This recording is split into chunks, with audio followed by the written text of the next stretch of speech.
Bien, en este caso vamos a hablar del proceso de ortonormalización de Gram-Schmidt, porque el objetivo de ello es que nosotros podamos generar bases que sean ortonormales, es decir, bases que tengan las características de ser ortogonales, o sea, los segmentos de la base ortogonales entre sí, o sea, ser perpendiculares, y que además tengan una norma unitaria, es decir, vamos a normalizarlos, vamos a dividirlos entre su magnitud. Primeramente, vamos a definir el concepto de base ortogonal. Para definir base ortogonal, diremos que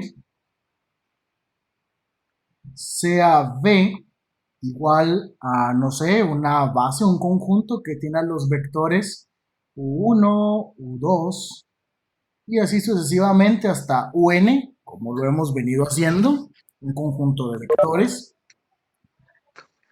Y se dirá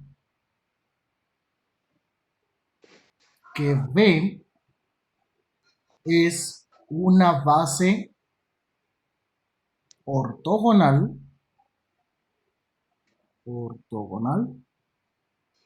si todos, absolutamente todos sus vectores o sus elementos son perpendiculares entre sí.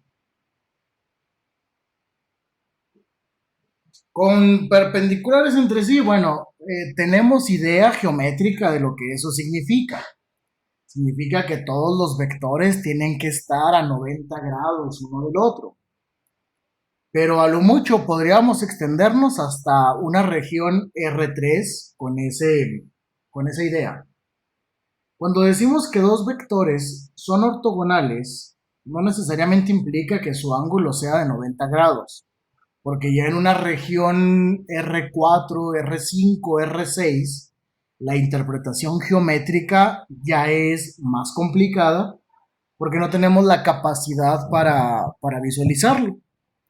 Entonces, en cálculo vectorial se nos enseña que una de las propiedades que tiene el producto interno o producto punto es que entre dos vectores que sean ortogonales, dicho producto interno siempre va a resultar cero. Es decir, si yo tomo el vector U1 y hago el producto punto con U2, dado que se asume que son ortogonales, entonces su producto punto es cero. Lo mismo si, por ejemplo, hiciera el producto punto entre U5 con U37, también daría cero. En general, el enésimo vector producto punto con el emésimo vector tiene que dar como resultado cero. Eso es lo que define a una base ortonormal. Perdón, ortogonal. Ahora, vamos a pensar que la base es un conjunto infinito de vectores o que tiene muchísimos vectores. Para que sea ortogonal, es necesario que cualquier producto interno que se haga sea cero. Digamos, por decir algo, si de los 100,000 productos puntos que puedo formar, uno de ellos es diferente de cero, entonces con eso es suficiente para asegurar que la base en realidad no es ortogonal. Y esto es importante porque más adelante en la serie de Fourier van a retomar una base vectorial, pero ya no con segmentos de recta, sino ahora con funciones que van a tratar de representar a otra función. ¿Cuándo entonces la base es ortonormal? Entonces aquí podemos hablar de una base ortonormal diciendo que si además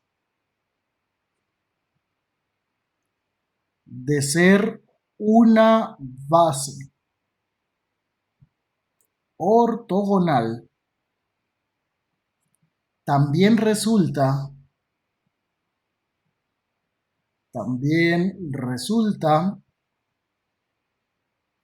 que la magnitud de cada vector, que la magnitud de cada vector es 1, entonces la base se denomina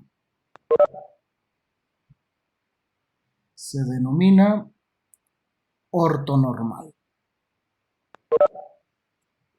En general son las bases con las que nosotros hemos trabajado desde cálculo vectorial. Por ejemplo, en R2, cuando estamos trabajando en R2, si quiero dibujar aquí al plano XY,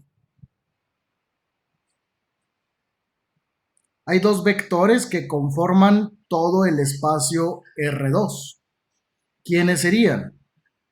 Serían los ya muy mencionados, el vector I y el vector J. Y resulta que cada uno de esos vectores está a 90 grados uno del otro, y además la magnitud de I es igual a la magnitud de J, donde ambos tienen como longitud del vector a la unidad. Esto es un ejemplo de una base ortonormal en R2. De igual manera, cuando estamos en R3, los vectores I, J y K definen la base ortonormal, pero ahora en una región R3. La magnitud de cada uno de estos vectores es 1, el ángulo que hay entre ellos también es de 90 grados, significa que el vector I es perpendicular a J, J es perpendicular a K y K es perpendicular a I. Es decir, hay una disposición geométrica de 90 grados entre uno y otro. Pues resulta que en esta unidad o en esta parte de la unidad, lo que nosotros vamos a hacer es que a partir de una base vectorial cualquiera, que no necesariamente es ortogonal y quizá mucho menos normal, construyamos otra base que genera el mismo espacio que la base original, pero con la característica de que ya va a ser una base ortonormal. ¿Ok? ¿Por qué? Por dos cosas. Primero, que los vectores sean ortogonales ya automáticamente implica que hay una independencia lineal entre todos ellos. O sea, sé que si yo en una caja meto muchos vectores que son ortogonales entre sí, automáticamente esa caja le puedo denominar base vectorial. Y por consiguiente, pueden representar a un espacio en Rn. Pero para que representen a un espacio en Rn, significa que deben de ser capaces de poder generar a cualquier vector en Rn a partir de sus combinaciones lineales. Y ya vimos varios ejercicios que hablábamos de la combinación lineal y principalmente de las coordenadas de un vector respecto a alguna otra base. Cuando se trabaja con vectores ortogonales, las coordenadas de las bases, cuando se trabaja con vectores ortonormales, cuando se trabaja con vectores ortonormales, las coordenadas de un vector respecto a esa base son muy fáciles de conseguir. Por ejemplo, voy a ponerlo aquí como lema. Si B es una base ortonormal, un ejemplo de una base ortonormal sería la de R3. ¿Ok? Sería B, que tiene a los vectores I, J y K. ¿Cómo le hacemos nosotros para poder representar a cualquier vector en el espacio a través de la combinación lineal de i, j y k. Pues simplemente sumamos cuánto se necesita de i, cuánto se necesita de j y cuánto de k, que en la combinación lineal ya le damos el nombre de coordenadas de ese vector respecto a la base con la que lo estoy formando. En este caso, ¿quién es la base?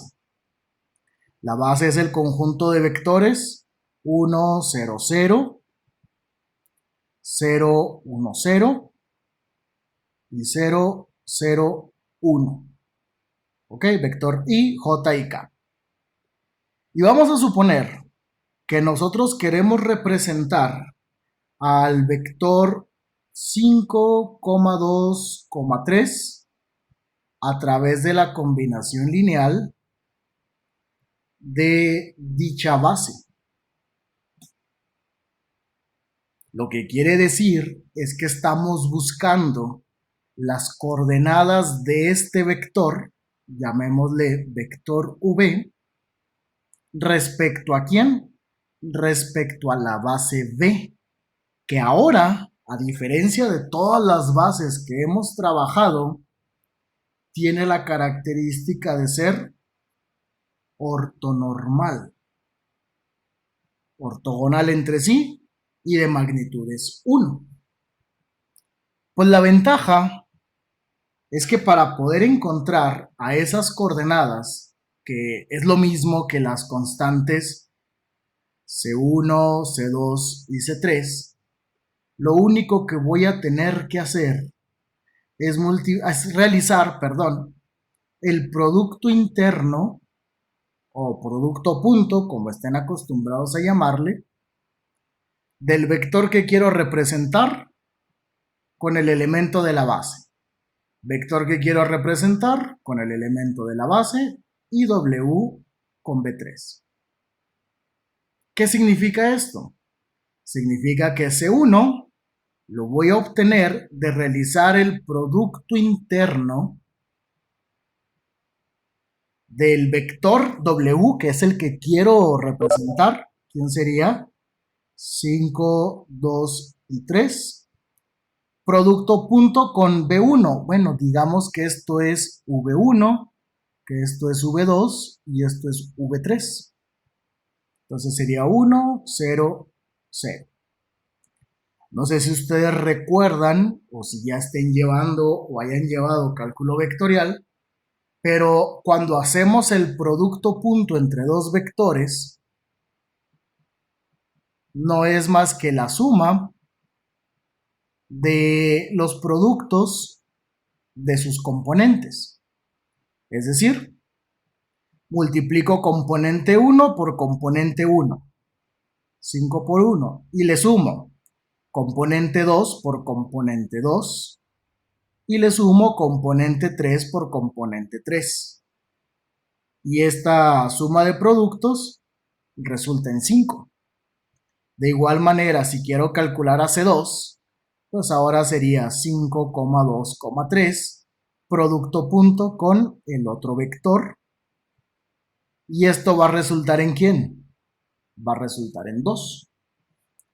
Y por último, con esa misma idea, la constante C3 sería el producto punto, pero con el otro vector, resultando en quién? En 3.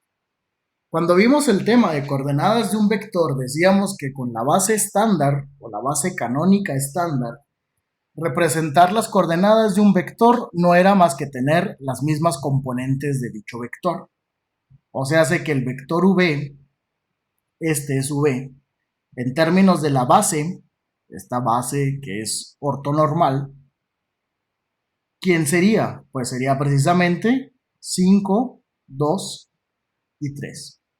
Esa es una de las principales ventajas que tiene, porque ahora ya no tienes que resolver ningún sistema de ecuaciones lineales, no tienes que definir una matriz de transformación, no tienes que hablar de inversas, no tienes que hablar de formas escalonadas, simplemente estás realizando un producto punto. Eso es la ventaja de trabajar con bases ortonormales. Entonces, repito, el objetivo de esta clase o de este tema es que a partir de una base cualquiera, nosotros podamos construir una nueva base que va a ser ortonormal y entre las dos bases tienen la misma característica. Pueden formar al mismo espacio o subespacio, solo que una lo hace a través de vectores que no necesariamente son ortogonales y la otra lo hace a partir de vectores que son tanto ortogonales como normales, o sea, están normalizados, pues su magnitud vale 1. Entonces, vamos a empezar a ver cómo puedo generar esa base. Pero voy a empezar con un ejemplo muy sencillo, antes de que lo podamos generalizar. Vamos a decir que tenemos una base en R2 que tiene a los vectores B1 y B2. ¿Ok? Lo único que sabemos de B1 y de B2 es, número 1, están en R2 y son linealmente independientes. De alguna forma, por tratar de darle un significado geométrico a eso,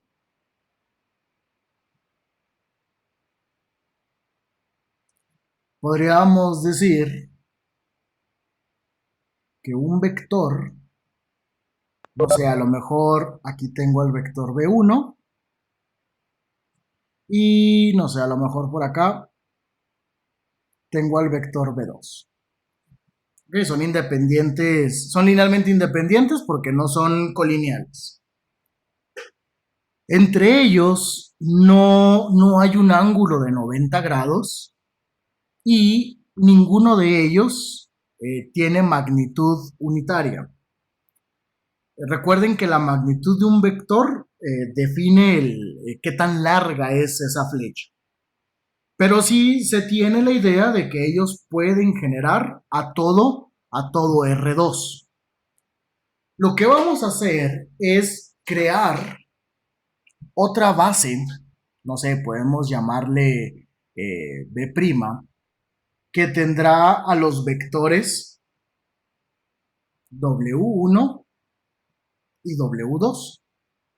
Pero ahora en esta base que va a salir de esta base que tengo acá, también van a poder generar a todo R2, pero ahora tienen la característica de que son ortogonales y que las normas o las magnitudes de cada vector son 1. ¿Ok? El proceso empieza siempre tomando como referencia a uno de los dos vectores. O sea, voy a tomar como referencia a B1. Entonces, como ya me falta nomás otro vector para generar a R2, porque estoy considerando que el primer vector de esta base sea B1, el cual se toma como referencia, necesito ahora construir un vector que sea ortogonal a B1. Este de aquí tendría que ser el vector W2, que va a tener la característica de ser ortogonal a B1. Y para poder construir a W2, voy a tener que recurrir al tema que les había mencionado de proyección vectorial. ¿Cómo le hacemos? Bueno, para los que no han llevado cálculo vectorial, más o menos aquí estaríamos viendo. Tengo aquí al vector B1 y por aquí tengo al vector B2. Entre ellos hay un ángulo que vamos a llamar ángulo teta. Yo puedo proyectar a B2 a lo largo de B1. Para ello tendría que trazar una línea que sea ortogonal a B1. De ahí se van a desprender dos cosas. Imaginen que este segmento que tengo aquí es la sombra de B2, del vector B2, proyectado o proyectada sobre B1. Esa sombra la puedo interpretar de dos formas.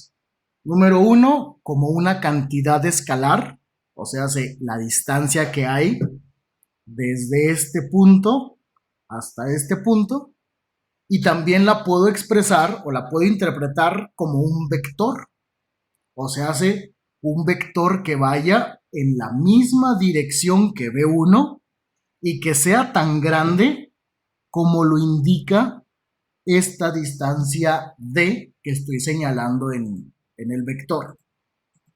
Lo primero que haremos va a ser obtener a esa distancia. ¿Cómo la voy a encontrar? Bueno, aquí necesito partir de la definición trigonométrica del producto interno.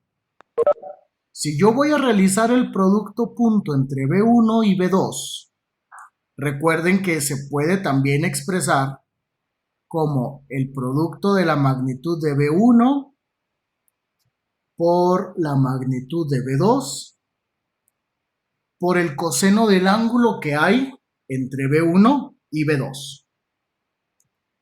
Pensemos ahora en esto como la descomposición de un vector en sus componentes. Voy a ponerlo aquí a un ladito porque puede ayudarnos para entenderlo. Cuando ustedes trabajaban en física, la suma de fuerzas es el ejemplo más común.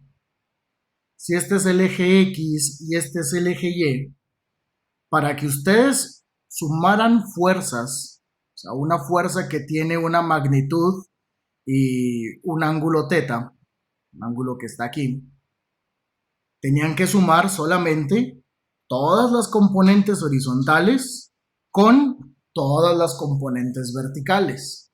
O sea, sé que tenían que descomponer a este vector a partir de sus componentes. Y esto era un problema ya de Pitágoras. Si conoces la distancia que hay de aquí a acá y conoces el ángulo que forma con el eje X, pues sabes que esta distancia sería la magnitud de la fuerza por el coseno del ángulo entre ellos. Y este de acá, esta distancia, sería la magnitud de la fuerza por el seno que hay entre ellos. Pues si aquí hago lo mismo, solo que ahora asumo que esto sería una versión del eje X y por aquí estaría otra versión del eje Y. Ok, por lo pronto eso es Y y esto sería el eje X. Conociendo la magnitud de este vector y el ángulo que hay respecto al vector que tomé como referencia, pues esta distancia podría ser la magnitud de B2 por el coseno de teta, que es exactamente esto que tengo acá. ¿Ok?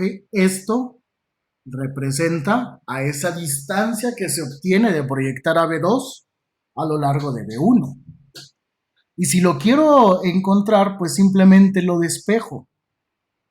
Entonces la magnitud de B2 por el coseno de teta sería B1.B2 entre la magnitud de B1 por la magnitud de B2.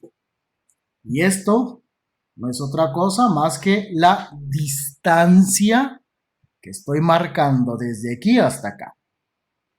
Pero es una cantidad escalar. Esto es un escalar, es un número cualquiera. Para que se convierta en vector, necesito ahora darle dirección. Por ejemplo, supongamos que nosotros queremos un vector que vaya a lo largo del eje de las X este sería Y, este sería X, pero que por alguna razón arbitraria, su magnitud tiene que ser 5. ¿Qué haríamos? Sabemos que sobre el eje de las X hay un vector que tiene la dirección que nos interesa, que es el vector Y. Si a ese vector, que tiene una magnitud de 1, la multiplico por 5, lo que voy a hacer es obtener un vector que sea 5 veces Y. Pero lo interesante, o lo realmente importante de eso, de ese múltiplo escalar, es que ese nuevo vector tomó la dirección del vector canónico Y. Lo único que hizo fue cambiar su magnitud. En términos más generales, si yo tengo este vector, llamémosle vector R. R, no sé, tiene una magnitud mayor a 1, por decir algo. Si lo multiplico por un escalar menor que 1, pero mayor que 0, entonces lo voy a hacer más pequeño. No sé, a lo mejor este puede ser 0.3 veces el vector R. Lo que estoy haciendo es tomar la dirección de R, pero modificando ¿a quién? Modificando a su magnitud, al tamaño de esa flecha. Pues con esto quiero hacer precisamente darle una dirección a esta distancia. Porque digamos, si esta distancia vale 5, puedo tener una distancia de 5 en esta dirección, o podríamos tenerla en esta dirección, o podríamos tenerla en esa dirección, pero la única dirección que me interesa es la misma que la de B1, porque ahí voy a construir a este vector. A eso es lo que se denomina la proyección vectorial de B2 a lo largo o sobre B1, y generalmente se presenta de esta manera. En una tipografía más grande es el vector que proyectas, y como su BIN dice, el vector sobre el que estás proyectando. Y ya sabemos que ese vector tiene el tamaño que indica esta operación. Recuerden que al producto punto también se le llama producto escalar, porque el resultado de la operación es un escalar, un número cualquiera. Pues ya nomás me faltaría darle la dirección. ¿Qué dirección? La dirección de B1. En otras palabras, esto no es otra cosa más que el múltiplo escalar de B1. ¿Sí? Perfecto. Recuerden que lo que estamos buscando es a este vector W2, porque W1 desde un inicio dijimos que iba a ser B1, uno de los vectores de la base, que iba a servir como referencia para que a partir de él vayamos construyendo otro vector que sea ortogonal. Entonces, ok, ya tengo a ese vector. Voy a retomar ahora el problema. Aquí tenemos a B2.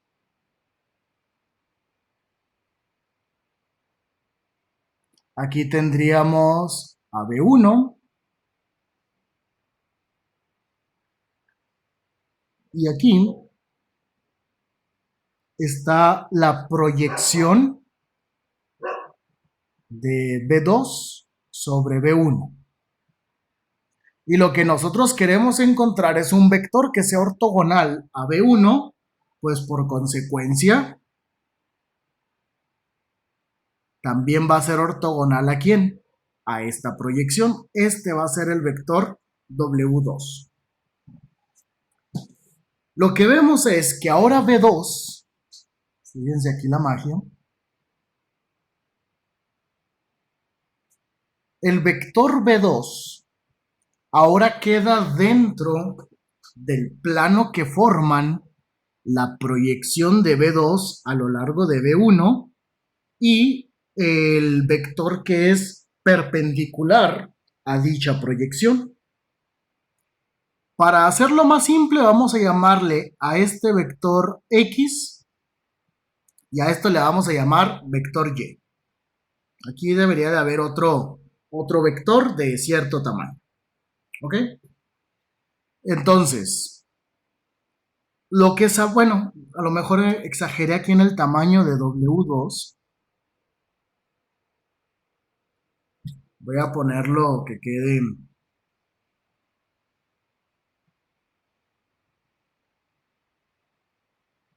Ahí está. Este va a ser mi vector W2. Que por lo pronto le llamo Y.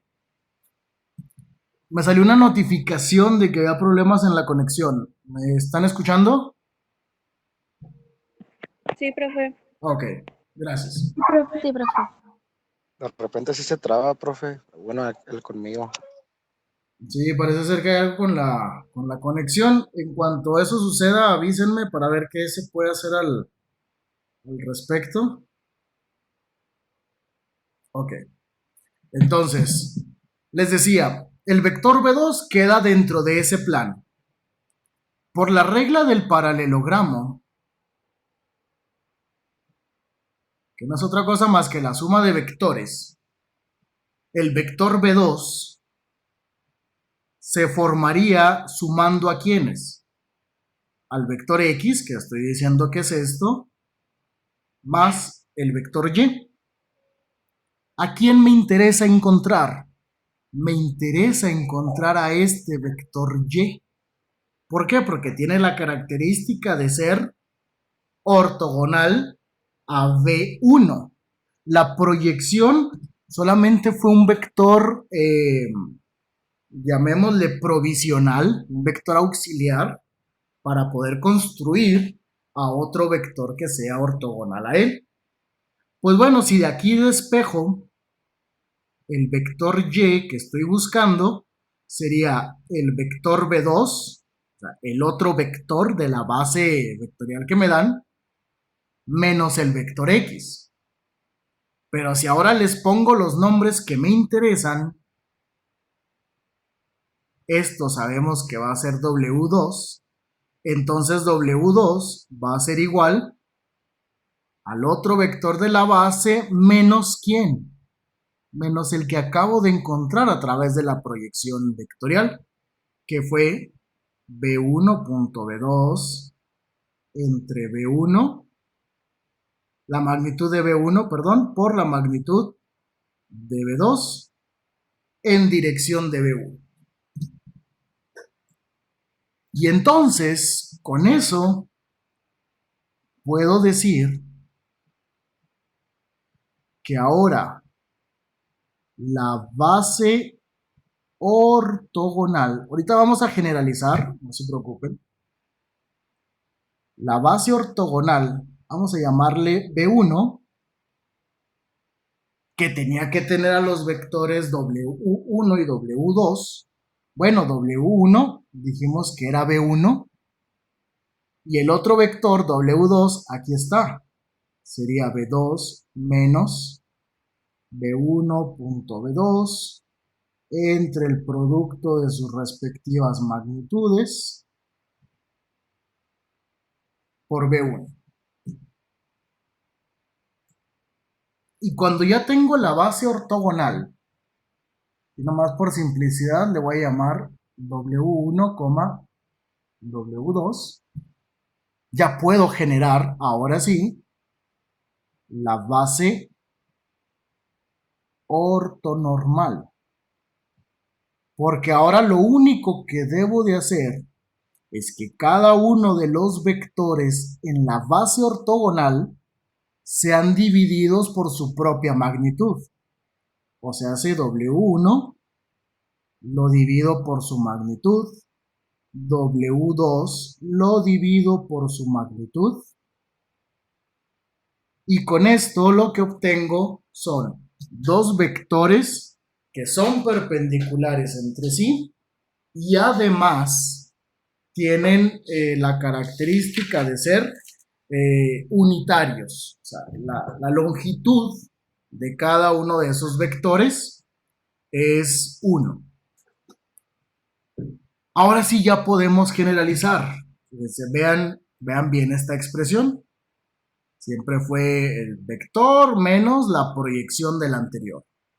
Quiere decir que si aquí hubiera un tercer vector, pues ese vector tendría que proyectarlo sobre B1 y sobre B2. Y si hubiera 4 vectores, el cuarto vector tendría que estar proyectado sobre B1, sobre B2 y sobre B3. Y entonces cada vez iríamos agregando más términos. Ahora sí podemos mencionar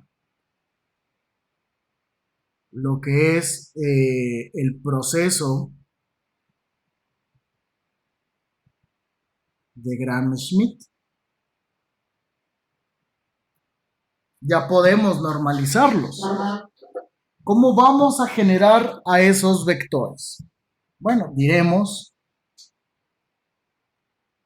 que tenemos una base cualquiera que tiene a n vectores linealmente independientes.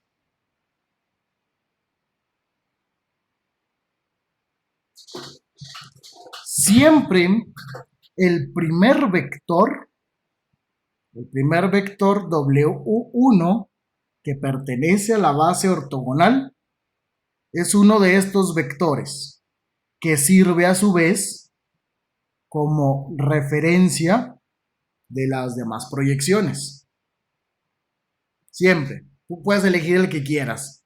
Pudo haber sido B2, pudo haber sido B3, en fin. Entonces lo que necesitas es encontrar al otro vector.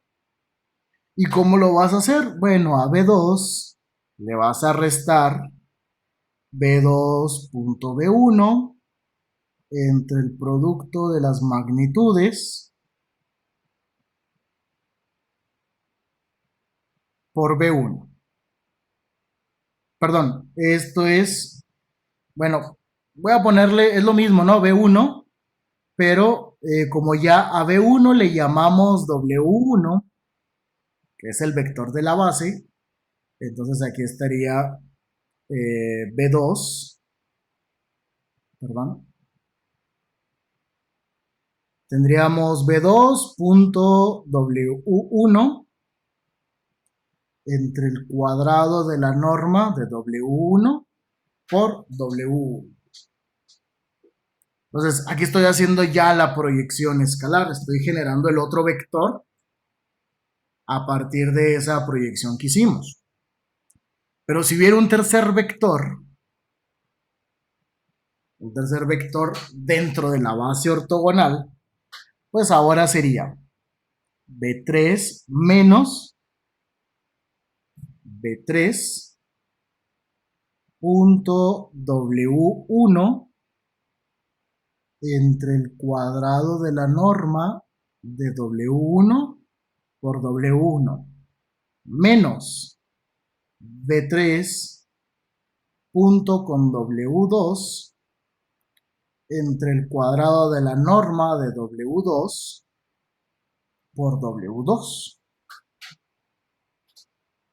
Y si hubiera un cuarto vector perteneciente a esa base ortogonal, creo que a partir de esta expresión ya lo podrían ir generalizando. ¿Quién sería? Ahora sería B4 menos. Y vean que los siguientes términos son muy similares entre sí, solo que ahora sería B4 producto punto con W1 entre el cuadrado de la norma de W1 por W1. Y luego ahora sería B4 punto con W2. Y el último sería B4 punto W3 entre el cuadrado de la norma de W3 por W3. Y si hubiera un quinto, bueno, extiendo esa serie de términos a un término adicional. En general, aquí viene ya la conclusión de este tema.